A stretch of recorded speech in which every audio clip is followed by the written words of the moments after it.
नमस्कार दोस्तों, स्वागत है आप सभी का आपके YouTube चैनल मैथ्स एलिवेशन पर। और मैं अजय कुमार एक बार फिर से आप लोगों की सेवा में हाजिर हूं। तो बता दीजिए आपके स्वास्थ्य कैसा है, आपकी और पढ़ाई कैसी चल रही है दोस्तों। तो उम्मीद करता हूं कि आपका स्वास्थ्य बहुत अच्छा होगा और आपकी स्टडी भी बहुत ही बेहतरीन चल रही होगी। तो आ चुके हैं फिर से आप लोगों की सेवा में लेकर के CGL मेंस के क्वेश्चन। तो शुरुआत करते हैं बिना टाइम वेस्ट करते हुए दोस्तों। बड़े ही बेहतरीन प्रश्न हैं, प्लीज ऐसे प्रश्नों को बिल्कुल भी इग्नोर ना करें। ये प्रश्न ऐसे है ही नहीं दोस्तों इग्नोर करने लायक, ठीक है। हर एक एग्जाम के लिए इंपॉर्टेंट है। तो आ जाइए मैदान में, ठीक है। देखते हैं दोस्तों, कर दीजिए शुरुआत। क्वेश्चन नंबर फर्स्ट आपके सामने है। हर देखो CGL मेंस का 2012, CGL मेंस 2012, CGL मेंस 2013 और CGL मेंस 2013, ठीक है। चलिए, तो बेहतरीन प्रश्न है, इसमें कोई भी गुंजाइश नहीं है, कोई भी शक नहीं है। एक शहर की जनसंख्या 3,11,250 है और महिला तथा पुरुषों का अनुपात 43:40 है। यदि महिलाओं में 24% शिक्षित हैं तथा पुरुषों में 10% निरक्षर हैं तो शहर में शिक्षितों की संख्या कितनी होगी, ठीक है। चलिए देखो इस शहर में हमें टोटल शिक्षित लोगों की संख्या बतानी है। कितने शिक्षित हैं, एजुकेटेड लोग कितने हैं, ठीक है। टोटल जनसंख्या दोस्तों कितनी दी है हमें, 3,11,250, ठीक है। जिसमें महिला और पुरुष का रेशो क्या है, 43 और 40। तो एक काम कर दीजिए, देखो टोटल हमें एजुकेटेड लोगों की संख्या निकालनी है ना। टोटल एजुकेटेड पर्सन लोग, ठीक है। चलिए देखना टोटल कितनी जनसंख्या है, 3,11,250, ठीक, गुना महिला और पुरुष का प्रतिशत कितना है, 43-40। तो यहां से महिला, ये क्या है दोस्तों, वोमेन, और ये क्या है, मैन। तो महिला कितनी आ जाएंगी, 43 बटे दोनों का सम 83। ये महिला आ चुकी है, ठीक है। अब महिलाओं में कितने परसेंट महिला शिक्षित हैं, 24% महिला शिक्षित हैं केवल। तो इसका क्या कर दीजिए, 24%, ठीक है। तो ये वो हैं दोस्तों, ये वो महिला हैं जो शिक्षित हैं, प्लस अब इनमें हमें कौन लेने हैं, है ना। इनमें वो लेने हैं जो पुरुष हैं और शिक्षित हैं। तो पुरुष कितने हो जाएंगे, देखो टोटल कितना है दोस्तों, 3,11,250 गुना पुरुष लेने हैं तो ऊपर 40 और नीचे 83, है ना। ये पुरुष हैं। और पुरुषों में कितने परसेंट साक्षर हैं, यहां देखिए आप, 10% पुरुष निरक्षर हैं। इसका मतलब जितने पुरुष हैं उनमें से केवल 10% पुरुष ही ऐसे हैं जो निरक्षर हैं, मतलब अनपढ़ हैं। बाकी सब क्या है दोस्तों, एजुकेटेड हैं। तो 10% निकालने के बाद क्या बचता है दोस्तों, 90%। क्लियर, ठीक है। बस इसी की कैलकुलेशन करनी है और यहीं से आपका आंसर आ जाएगा, ठीक है। तो इस क्वेश्चन को दोस्तों आप भी कर सकते हो, है ना। इसमें क्या है बताइए, कैलकुलेशन ही तो करनी है ना। एक काम कर लीजिए, देखो कैलकुलेशन को ज्यादा लेंथी मत बढ़ाओ। ये ले लीजिए कॉमन, ठीक है। एक पहले ये जीरो कैंसिल होगी दोस्तों, ये जीरो यहाँ कैंसिल होगी, ये जीरो यहाँ कैंसिल होगी, ठीक है। अब देखो कॉमन क्या आ जाएगा, कॉमन ये चीज, है ना, और ये कॉमन है, ठीक है। ये वाला और ये दोनों में कॉमन है, तो ले लीजिए 3,1125 अपॉन 83 गुना 4 भी कॉमन आ जाएगा दोस्तों, ठीक है। 4 भी कॉमन आ जाएगा, तो इसे भी ले लीजिए। तो ये चलेगा, ये चलेगा और 4 चलेगा। तो 4 से कितनी बार कटता है, 6 बार, है ना। तो क्या बचा दोस्तों, 43 गुणा 6, है ना, और बटे में क्या, 10। क्लियर है भाई। ये चले गया और ये चले गया और इसमें से 4 गया, तो क्या बचा, 43 बचा गुणा 6, क्योंकि 4 से 6 बार कटता है, और बटे में क्या बचा, 10, प्लस यहां से देखो ये भी चला गया, ये भी चला गया और 4 भी चला गया, तो क्या बचा, केवल 90 बचा केवल, ठीक है ना। ऐसे तो यहाँ क्या आ गया दोस्तों हमारा, 3,1125 इंटू 4, है ना, और अपॉन में क्या, 83 गुणा 10 क्या आ जाएगा दोस्तों, एलसीएम, ठीक है। और छोटा कर लीजिए, है ना, 2 से 5 बार और 2 से कितनी बार, 3 बार। तो 3 तिया क्या हो गया है, 9, है ना, और 3 चौक 12, 129 प्लस 9 पंजे 45, 450 और बटे में 5। ठीक है ना। ये आ गया है। अब दोस्तों क्या करना है आपको, यहां आ जाइए, है ना। क्या है, 31125, 31125 है ना, गुणा 4 और बटे में क्या 83 और गुणा, इन दोनों को जोड़ दीजिए। ठीक है, इसे 30 मानिए आप, तो 130 हो गया, 30 यहाँ जोड़ दीजिए, 480, 580 हो गया, 579 हो गया है दोस्तों ये, 579/5। ठीक है, ये हो गया है।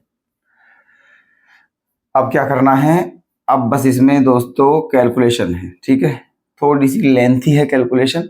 ठीक है, 83 से आप देख लो, 83 से कट रहा है नहीं कट रहा है, शायद कटना चाहिए ये 83 से। ठीक है ना, तो ये 83 से कटना चाहिए, शायद कट जाएगा दोस्तों, बेशक आप इधर डिवाइड कर कर देख लीजिए, किसमें 31125, इसमें 83 से क्या देना है डिवाइड, तो कितनी बार जाएगा दोस्तों, 8 तिया 24, 8 चौक 32, 3 बार जाएगा, है ना।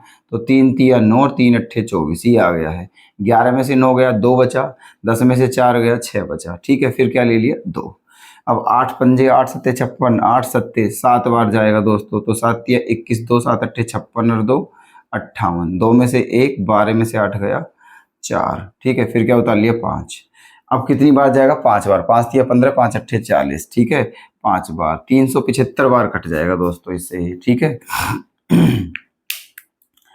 है ना, 5 तिया 15, 1 5 अट्ठे 40, तो इससे ये कितनी बार कट चुका है, 375 बार। ठीक है, चलिए अब 5 से इसे काट लीजिए, तो 5 सत्ते 35, 2 5, 5 पंजे 25। ओके, अब क्या बचा है दोस्तों, ये बचा है, तो 75 में 4 की गुणा करिए और फिर उसमें 579 की कर देंगे, तो 75 चौका क्या होता है, 75 दूनी 150 और 150 दूनी 300, तो 75 चौका होता है दोस्तों 300 और गुणा में क्या 579, दोनों की गुणा करनी है, डबल जीरो तो आएगी, 3 नाम 27 का 7 हासिल 2, 3 सत्ते 21 और 2 23 का 3 हासिल 2, 3 पंजे 15 और 2 17। ठीक है, मतलब 1,73,700, है ना, 1,73,700, यही हमारा आंसर है। बताइए कोई दिक्कत थी इसमें, इसमें कोई भी दिक्कत नहीं थी। देखो कैलकुलेशन तो है थोड़ी सी जो आपको करनी पड़ेगी, है ना, बाकी देखना कंसेप्ट देखना, यहाँ बस यहाँ क्वेश्चन ही हो गया था। ठीक, अब देखो कैलकुलेशन तो आप करोगे। ठीक है, चलिए क्लियर है, तो ऑप्शन बताइए कौन सा करेक्ट करें, ऑप्शन नंबर बी हो जाएगा हमारा करेक्ट। क्लियर है, चलिए नेक्स्ट क्वेश्चन पर प्रस्थान करते हैं। एक संख्या को 22 सही 1/2% बढ़ाया जाता है तो वह 98 हो जाती है, तो बताइए वह संख्या क्या है। अब देखिए कोई भी संख्या मान लीजिए अपने आप में कितनी थी, वो x थी, उसे कितना बढ़ाया गया 22%, 22 सही 1/2। ठीक है, चलो तो इसका मतलब क्या हो जाएगा, 22 दूनी 44 और 1 45/2। ठीक है, तो वो पहले से क्या थी दोस्तों, पहले से 100% थी और उसे अब कितना और बढ़ा दिया गया 45/2, है ना, 45/2। तो जब यहाँ आप एलसीएम लोगे तो क्या हो जाएगा, 100 दूनी 200, 245/2% हो जाएगा। क्या हो जाएगा 245/2%, और परसेंट हटाकर बटे में क्या लगाते हैं 100, इसका मतलब इतना करना है। ठीक है, तो x का 245/200 ये कितना हो गया है दोस्तों 98। ठीक है, x गुना 245/2 किसके बराबर हो चुका है 98 के, काट लीजिए 5 से, है ना, 5 चौक क्या होता है दोस्तों 20, है ना, 5 चौक 20 और 4 5 नाम 45 और 5 से कितनी बार 40 बार, और ऊपर 49 से कितनी बार कट जाएगा 2 बार, और 40 दूनी क्या आ जाएगा दोस्तों 80, यही क्या हो जाएगा हमारा आंसर। ठीक है, यही आंसर हो गया है ऑप्शन सी करेक्ट। कितना इजी क्वेश्चन था, क्लियर है, कोई दिक्कत तो नहीं है किसी को। चलिए अब आ जाइए, हम इसको रफ कर दें। ये डिवाइड हमने किया था, यहाँ स्पेस नहीं था इसलिए, ठीक है, समझ में आ चुका होगा। तो इसे रफ कर देते हैं क्योंकि यहाँ इस क्वेश्चन का आंसर करना है हमें, ठीक है। चलिए देखना क्वेश्चन। एक परीक्षा में ए को बी से 25% अंक अधिक मिलते हैं, बी को सी से 10% कम अंक मिलते हैं, सी को डी से 25% अधिक अंक मिलते हैं और डी को 500 में से 320 अंक मिलते हैं। तो बताइए ए को कितने अंक मिलते हैं, ठीक है। सबसे पहले क्वेश्चन में ये देखिए कि इस परीक्षा में जो शामिल हुए हैं लोग, उनकी संख्या कितनी है। 4 लोग हैं दोस्तों। कौन कौन से, ए बी सी डी, ठीक है। तो देखो हम चारों को लिख देते हैं यहां पर, ए बी सी और डी, ठीक है। चलिए अब क्या कहा है, देखो डी को कितने नंबर मिले हैं दोस्तों, 320 नंबर मिले हैं, ठीक है। कितने नंबर मिले हैं, 320। किस में से, 500 में से, कोई बात नहीं। अब सी को, क्वेश्चन को उल्टा पढ़ना है आपको, ठीक है। इस तरह के जो क्वेश्चन होते हैं उन्हें उल्टा करते हैं, समझे आप, ठीक है। तो उल्टा पढ़ते हैं। तो सबसे पहले डी को 320 अंक मिल गए हैं। अब देखना यहां से सी को डी से 25% अधिक अंक मिलते हैं, तो सी को डी से 25% अधिक अंक मिलते हैं। तो इसका हमें क्या करना है दोस्तों, ठीक है, 320 गुणा 25% अधिक अंक मिलते हैं, है ना। तो 25% अधिक, इसका मतलब 320 का 125% निकालना है हमें। मैंने कल भी कहा था दोस्तों कि कुछ परसेंटेज ऐसी हैं जिन्हें आप फ्रैक्शन में लर्न कर लीजिएगा। तो जैसे कि अभी हम कह रहे हैं 125%, तो 125% का मतलब क्या होता है, 5/4। तो 320 का 5/4 निकालिए, तो 4 से कितनी बार कटेगा, ये 80 बार। तो ये कितना हो गया, 400, है ना। तो डी को कितने नंबर मिलते हैं, 320। तो सी को कितने मिलते हैं, 400 नंबर। आगे अब फिर उल्टा चलिए थोड़ा सा, ठीक है। बी को सी से 10% कम मिलते हैं, बी को सी से 10% कम मिलते हैं, ठीक है। इसका मतलब कितने मिलते हैं, 90%। तो 400 का 90% कितना होता है, ठीक है, 360, ठीक है। बी को कितने नंबर मिलते हैं, 360। अब ए पर आ जाइए, शुरू में आ जाइए। ए को बी से 25% अधिक मिलते हैं, ए को बी से 25% अधिक अंक मिलते हैं। फिर वही काम करना है यहां पर हमें, ठीक है। 25% अधिक मतलब 125%, और 125% का मतलब 5/4, ठीक है। 5/4, 4 से कितनी बार जाएगा ये, 90, और 90 पंजे क्या होता है दोस्तों, 450, ठीक है। यही आपका आंसर है। इसका मतलब ए को कितने अंक मिलते हैं दोस्तों, 450। क्लियर, ऑप्शन बी सही कर देते हैं। क्लियर, यहां तक कोई डाउट किसी को, ठीक है। चलिएगा नेक्स्ट क्वेश्चन पर आते हैं।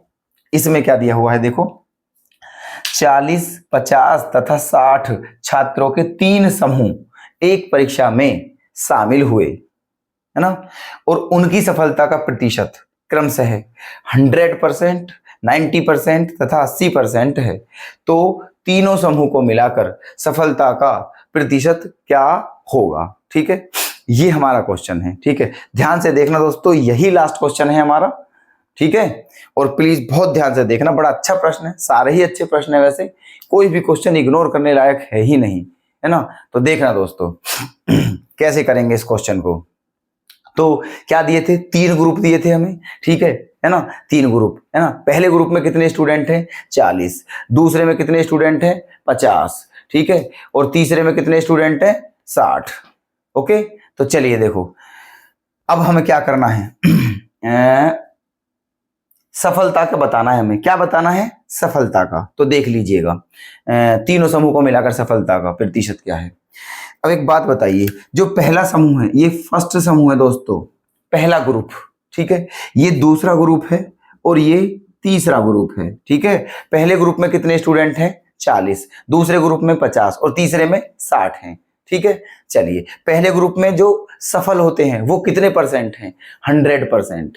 दूसरे ग्रुप में कितने सफल होते हैं, 90%, और तीसरे ग्रुप में कितने सफल होते हैं, 80%, ठीक है।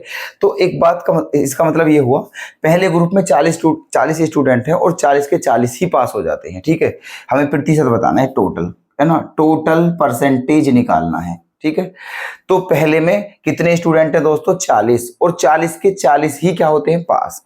तो 40 पास हो गए, क्लियर बात, ठीक है। प्लस अब क्या करते हैं, दूसरे ग्रुप में कितने स्टूडेंट हैं, 50, और उसमें से कितने पास हैं, ठीक है, उसमें से 90% पास हैं, तो 50 का 90% क्या होता है दोस्तों? 45। ठीक है, इसका मतलब दूसरे ग्रुप में से कितने बच्चे पास हुए?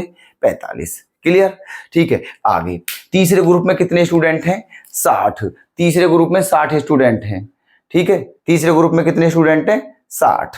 तो अब देखिए 60 में से कितने परसेंट पास होते हैं? 80%। ठीक है, 60 में से 80% पास है, तो 60 का 80% कितना बैठेगा दोस्तों? 480, क्योंकि 60 का 80% निकालोगे 8 छंग 48, सॉरी 48 बैठेगा दोस्तों। कितना बैठेगा? 48। क्लियर? अच्छा, तो ये टोटल स्टूडेंट वो हैं दोस्तों जो हमारे पास हैं। ठीक है, ये टोटल स्टूडेंट, ये वो स्टूडेंट है जो पास होते हैं, और हमें कुल प्रतिशत बताना है पास होने वाले स्टूडेंटों का। क्लियर? तो अब ये टोटल पास वाले स्टूडेंट हो गए बटे, और टोटल कितने स्टूडेंट थे? सारे। ये वो है पास होने वाले स्टूडेंट। अब इनके बटे में टोटल स्टूडेंट रखते हैं, तो टोटल स्टूडेंट कितने थे दोस्तों? देखो 40 और 50 90, 90 और 60 क्या होता है? 150। ठीक है, 90 और 60 क्या होता है? 150। ये, और इनके गुना में क्या करना है हमें? 100 की क्या करनी है? गुणा करनी है। ठीक है, 100 से क्या करनी है? गुणा। ठीक है, क्यों? क्योंकि परसेंट में लाना है इसलिए। तो आप जानते हो अगर परसेंट में लाते हैं तो 100 से गुणा करते हैं, और परसेंट खत्म करते हैं तो 100 का डिवाइड करते हैं। क्लियर? अच्छा, तो देखना अब कुछ भी नहीं करना है इसमें, बस कैलकुलेशन करनी है और यही हमारा उत्तर आ जाएगा दोस्तों, हमारा आंसर यहीं पर आ जाएगा। ठीक है, तो करिए कैलकुलेशन। देखो ये कितना हो गया? 8 और 5 13। ठीक है ना, 8 और 5 13 का 3 है ना, हासिल 1, 4 तिया 12 और 1 13, 133। ठीक है, इन्हें काट लीजिए। 50 तिया 150 और 50 दूनी क्या होता है? 100। तो इसका मतलब ऊपर क्या बचा? 2, और नीचे क्या आ गया है दोस्तों? हमारा 3। क्लियर है? तो नीचे क्या आ गया है हमारा? 3। चलिए अब 133 में 2 की गुणा करते हैं, तो 133 दूनी क्या होते हैं? ठीक है, 133 दूनी क्या होते हैं? 266। ठीक है, 133 दूनी क्या होते हैं? 266, है ना, 266। क्लियर? 133 दूनी 266, और 266 में कितने का डिवाइड करना है हमें? 3 का डिवाइड करना है, तो बस कर दीजिए। ठीक है, 3 अट्ठे क्या होते हैं दोस्तों? 3 अट्ठे क्या होते हैं? 24, बचा 2, फिर 6 26, फिर 3 अट्ठे 24, फिर क्या बचा? 2, और फिर क्या है? नीचे 3। तो ये हमारा आंसर आ चुका है। ठीक है, 88 सही 2/3%। ठीक है, तो देखना कितना इजी क्वेश्चन था, बस थोड़ा लॉजिक लगाना है। ठीक है, ये रहा टोटल पास वाले, ये कर देना है बस। ठीक है, तो ऑप्शन बताइए, ऑप्शन ए हमारा क्या हो जाएगा? करेक्ट। क्लियर? तो उम्मीद करता हूं दोस्तों कि किसी भी क्वेश्चन में आपको कोई भी डाउट नहीं होगा, और सारे के सारे क्वेश्चन बहुत ही बेहतरीन तरीके से आपने समझ लिए होंगे। ठीक है, और प्लीज इन्हें नोट जरूर कर लेना। ठीक है, चलिएगा दोस्तों, तो विराम देते हैं आज की अपनी इस क्लास को, और फिर से कल इसी तरह के क्वेश्चंस लेकर के आते हैं और मिलते हैं नई वीडियो के साथ दोस्तों। तब तक के लिए धन्यवाद।